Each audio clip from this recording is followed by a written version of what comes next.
जी अस्सलाम वालेकुम दोस्तों, उम्मीद करता हूँ आप लोग ठीक होंगे, खैरियत से होंगे। अच्छा, मैं ब्लॉग के स्टार्ट में आपसे बात करना चाहता हूँ दोस्तों। मैंने यूट्यूब पे आपसे रिक्वेस्ट की थी कि मैंने भट्ट साहब से, रजब भट्ट से मैंने अपॉइंटमेंट ली है। उनसे मैंने क्या कहते हैं, दूसरा मिला था मैं उनसे, मैंने उनसे इजाज़त ली थी, तो फिर मैंने स्टार्ट किए व्लॉग। और आप लोग हैं कि मुझे सपोर्ट नहीं कर रहे। भट्ट साहब से मैंने शिकायत की है।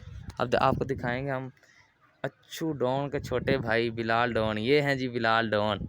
आप शायद इनको जानते होंगे। अच्छू डॉन को तो यूट्यूब पे बहुत अच्छे तरीके से जानते हैं। ये हैं बिलाल डॉन, देख सकते हैं आप इनको। बिलाल डॉन आज पूरी मस्ती में हैं।